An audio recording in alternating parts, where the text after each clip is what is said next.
Hi guys! Welcome back ulit sa aking munting tindahan. Ako po si Lizelle, ang yung tinderang taga Batangas. Ayan, for today's video, i-share ko na sa inyo itong mga pinamili ko sa TikTok. Ayan, hindi ito sa Shopee, sa TikTok. Ang courier nila ay JNT. So, ayan, kung mapapansin nyo, yung parting ito ay walang nakalagay dyan. Nagkakaubo siya ng itlog ngayon. Hindi nag-deliver sa lahat ng tindahan dito yung mga supplier ng itlog. Kaya kami lahat ay wala. And kasalukuyan ako guys, nagre-repack nitong mga popcorn. Yan, natapos ko na tong popcorn, pero itong mali ay stapler ko pa sa kanyang mga karton-karton. Ayan, hiwa-hiwalay pa siya. So, yan pa ang nagawa ko. At ngayon guys, ay isi-share ko na to sa inyo kasi kahapon pa to dumating. Yung tagal ng delivery niya ay 2 to 3 days kasi in-order ko siya ng May 31, tapos dumating siya ng June 2 at saka kahapon, June 3. Ngayon ay June 4 na. Hindi ko kaagad siya na-haul sa inyo kagabi kasi namili pa ako kahapon ng hapon. So ngayon mag-o-open na tayo guys. Syempre, di ba, para may return refund natin kung sakaling magka-problema. Update ka pala doon sa Shopee na ibinalik ko yung return refund doon sa mga tsinelas na mali-mali yung kulay, mali-mali yung size. Ayan, pinick up na kahapon ni Kuya. Si Kuyang masungit na ako pa ang napagalitan. Kasi hindi raw makontak yung cellphone number ko. Yung main number ko na pang-load ay naglolo ko. Nawawalan talaga siya ng signal. Halos mayat maya. Yung SIM ko na yun ay panahon pa ni Kopong-Kopong. Nag-text sa akin yung magre-receive ng parcel 2 days after bago ko na-receive yung text. Kaya nagkaano kami, sabi ko, wala ko na-receive na text. Sabi niya, nag-text ako sa'yo, hindi ka nagre-reply. So, ganun nangyari. So, open na natin to guys. Ito yung pinaka, ko ng vlog na to. So, ito yung chinelas na in-order ko. Kasi may nakitaan ako nito. Sobrang ganda sa paa. Sana, kasi yung paa ko majitin. Kaya, problema natin yan. So, ito siya guys, oh. Ayan, kulay emerald green ba yan tawag dyan. So, ang kulay nito ay kulay green, 238 sa Yolanda store ko nabili. May kataasan siya guys, kasi ako ay punggok. Ayan. Tapos, 36 lang ang size ko, sobrang liit lang ng paa. So, susukatin ko muna ha, kung kasya. So, kasya naman siya guys. Sakto lang siya sa akin. So, next guys natin na i-unwrap. Siguro chinelas din to guys. Ito ay nagkakahalaga ng 37 pesos. So, ito yung puting chinelas. Minsan kasi guys, yung mga binibili ko sa Shopee, binibenta ko rin dito. Dinidisplay ko rin. May bumibiling mga customer din. Kaya hindi ako nanghihinayang kung hindi kasya, kung hindi kutay. Kasi may sumasambot. Katulad nito guys, oh. Ay, malambot siya. Ayan, magugustuhan ko to. Malambot siya guys. Kala ko yung sobrang tigas na chinelas. Kasi yung anak ko, umorder ng ganito. Tigas dito. Sobrang tigas dito. Ito, malambot. Wow. Ngayon guys, ito, 60 plus na. Pero nung nabili ko to, 37. Tapos free shipping pa, di ba? Ang mura. So, ayan. White ang binili ko. Kasi ang iba-ibang kulay doon ay, mga kulay doon guys ay gray, saka itim, saka itong puti. So, ito yung puti ang pinili ko. Ayan. Ito ay size 36 to 37. Tapos, ito, alam ko na to kung ano. Ito ay hanger. Kasi, oh, full mang hanger. Diba napakita ko na sa inyo yung nag-order ako sa TikTok. So ngayon, ito na yung hanger na na-order ko. Mga tama naman guys yung lahat ng na-order ko doon sa una. Sana walang magkamali hanggang dulo kasi 5 parcel ito guys. Tapos ito yung hanger. Ito ang kagandahan nito guys, hindi na siya napuputol. Kasi yung hanger namin, yung plastic. So pag hinigit ng anak ko doon sa sampayan yung damit nila, pagkita ko putol na. Ito putol na. So, ito madalas maputol, yan, mga napuputol. So, maganda ito, pang matagalan na. Huwag lang siya matanggal yung coat. Pag natanggal yung coat, nangangalawang. So, 2, 4, 6, 8, 10. So, sulit na to sa pang 5 piso, di ba? Yung mga bata nga, bumibili ng candy na 5 piso. Hanger pa ba, na pang matagalan natin magagamit. So, matibay naman siya. Hindi naman siya ganun malambot. Na pag nilagyan mo siya ng pantalon, ay mayuyupi. Ayan, ganyan siya guys, oh. Pero dito, palibasa doble siya, hindi naman siya ganun kaano. So, sulit na siya sa 5 piso, di ba? Tapos, order din ako ng can opener. Ayan, ito yung pinadala sa akin.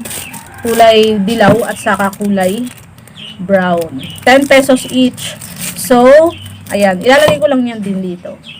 Tapos, ito, ano ba, are? Wait lang. Ito guys naman, yung lagayan ng sabon. Kasi, doon sa aming lababo, ang sabon ay lagi nang natunaw doon sa lagayan. Tapos napapasama siya doon sa Scotch Brite sa foam ng panghugas ng plato. So, gusto ko isabit na lang sa may gripo para hindi siya laging nababasa at saka gaganyanin na lang na maghuhugas. So, ito nagkakalaga lang siya ng 6 pesos. Murang-mura lang guys. So, ayan. So, dito tayo guys sa sunod na parcel. Ang JNT nga ngayon ko na ulit nakita ang JNT. Kasi, sobrang pricey yata ito mag-courier na to. Meron kasi ngayon bago na GoGo Express. Sobrang mura doon magpadala. Doon nagpadala si Charlene ng kanyang parcel, na kanyang ukay-ukay bag. Nung bumili ako sa kanya, shout out kay si Charlene, sobrang ganda ng black bag. Kaso, hindi ko siya magamit sa pamimili. Kasi ano siya, hindi siya akma na gamitin sa pamimili. So, siguro pang simba na lang. Ukay-ukay bag siya guys. Bili kayo kay si Charlene Castillo. Pero, magaganda siya kahit siya ukay. So, dito naman yung in-order ko. Ito naman ay itong mga duyan-duyan. So, ito yung outdoor travel leisure. Yung aming kasing duyan dyan. Kasi ginagawang tambayan yan dyan. Kasi mahangin dito sa amin guys, sa terrace. Sobrang hangin dito sa amin. Lahat ng hangin dito napupunta. Kaya yung alikabok, sobrang dito rin napupunta. Kaya sa hapon, masarap dyan tumambay sa terrace namin. Nagtataka yung mga customer ko pag sila nandito, bakit daw ang hangin sa kanila daw wala. Napunta na daw dito lahat ng hangin sa amin. Kasi open area yung harapan ko. Kaya yung hangin diretso. So yung aming duyan dyan, ay nginat-ngat ng aso. Kaya, bumili na ulit ako. Ito dati guys, 75 pesos lang. Hindi ko alam ngayon sa Shopee kung magkano ha. Pero, dahil free shipping siya, kumuha na rin ako. 75 dati yung bili ko, ngayon ay 95. Ganitong kulay din guys ang binili ko dati. Nakailang bili na ako ng duyan kasi yung mga bata ng mga suki ko, sila yung nakikinabang. Minsan, nasisira na. Pinagsasakyan ng 2 bata, 3 bata, so napuputol. Bumibigay yung mga ganitong lupin. So, okay naman siya. May libre siyang tali dito guys.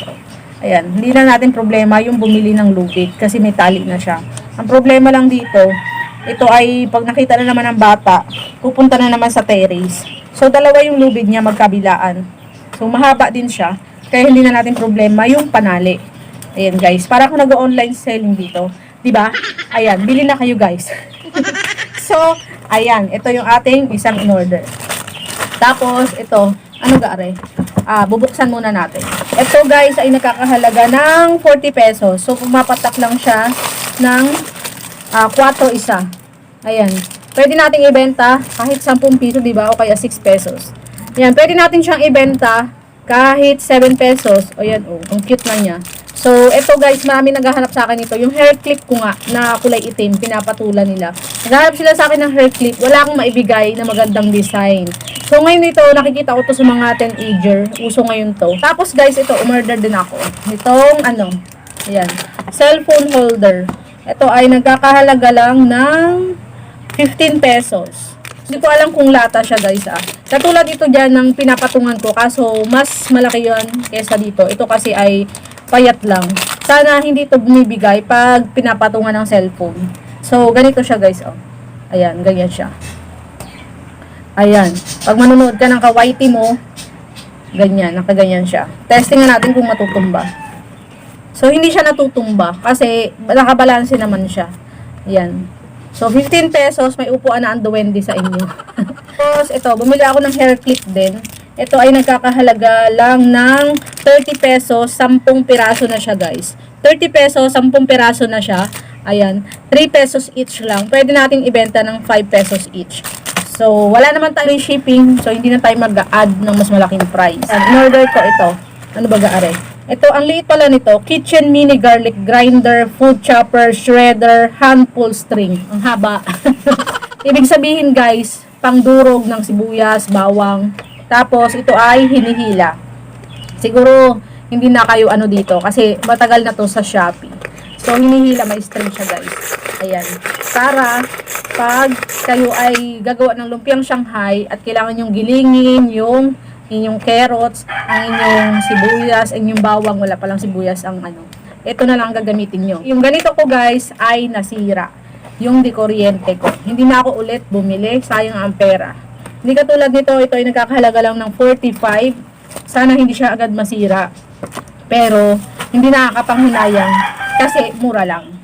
Tapos, ito yung pang kuskus ng aso. Ito, nakikita ko to sa TikTok. Ito ay nagkakahalaga ng 30 pesos. Kasi yung aso namin, mabalahibo. So, kailangan niya ng ganito para hanggang doon sa anit niya ay maabot ng sabon. 30 pesos. Kulay pink kasi babae yung aso namin. So, ilalagay mo dyan. Paano ba gare? Ba't may ganito? Ito pala guys, ang purpose nito, dito nyo ilulusot yung kamay nyo. Pag naguhugas kayo ng aso. Para hindi tumabsong sa kamay nyo yung pang-brush. So, ganyan. Para nakaano siya. Tapos, dito ilalagay yung pinaka-shampoo ng aso. May lagayan. So, siguro ipipress mo siya para lumabas siya dito. Meron kasi mga butas-butas dito sa gitna. Para lumabas yung pinaka-shampoo. Kung makikita nyo yun, may butas siya sa gitna. Para pag press mo siya, ay lalabas yung shampoo ng aso. So, diba, sari-sari na ang nai-invento nila. May maibenta lang. Tayo naman, nagpapabudol tayo. So, yan ang isang parcel ko, guys. Itong pinakahuli, guys, yan ay paninda sa tindahan. So, ito ang pinakamainam. Kasi naubos na yung huli kong in-order. Wala na ito. Naubos na yung huli kong in-order, kaya umorder ulit ako. Ito ay ang face mask. Ang face mask ay sobrang lakas ng kulay puti. Hindi ko alam kung bakit. Kasi, di ba, nakakaputi. Oh my God, may napunit ako. May napunit ako, guys. Huwag na natin guntingin. So, ito yung in-order kong face mask. Ito ay kulay rose gold. Isa. Ang lahat ng in-order ko na ilangga. Lahat ng in-order ko na ito, guys, ay 19 pieces. Kasi siya lang yung sakto dito sa, plastic. So, ito rose gold. 1, 2, rose gold din. 3, 4, 5, 6, 7, 8, 9, 10, 11, 12, 13, 14, 15, 16, 17, 18, 19. So, sakto siya guys. 19 pieces. Ito yung pinakamalakas. Tig 7 ang binili ko nito. 7 puti, 7 itim, saka 5 rose gold. So, yan lang guys ang lahat ng na-order ko. Kumpleto siya lahat. Walang problema lahat. Okay lahat. At ang bilis ng shipping nila. Free shipping pa. Kaso, hindi pa masyadong kumpleto doon sa TikTok shop. So, ito guys ay nagkakahalaga lang ng siya ng 9.90. So, parang 10 pesos na rin. 10 centavos na lang yung kulang. Dito, sa Shopee, ang bili ko nito ay 11 pesos. So, may shipping fee pa yun, kaya mas mahal. So, dito ay nag-discount sila. Nabili ko siya sa Easy Life 001 sa TikTok. Yun lang ang in-order ko sa kanya kasi may silang dito guys, nung trinay ko, pagsabay-sabay yung pag-place order. Kunwari lahat ng order ko, sinelect ko lahat, tapos magkakaibang seller, magkakaibang shop. May charge siya. Tapos nung sineperate ko, inisa-isa kong place order. Wala siyang shipping fee. Sabi ko, anong difference? So, ang ginawa ko, isa-isa ko na lang, sineperate ko na lang yung pag-place order. Hindi ko siya sinelect lahat ng isahang place order. So, yan lang guys. Salamat sa inyong panonood. Sa hindi pa nakasubscribe, please subscribe guys sa aking YouTube channel, Lizelle Dumdum. Salamat guys. Ingat. Bye-bye. Happy selling. God bless.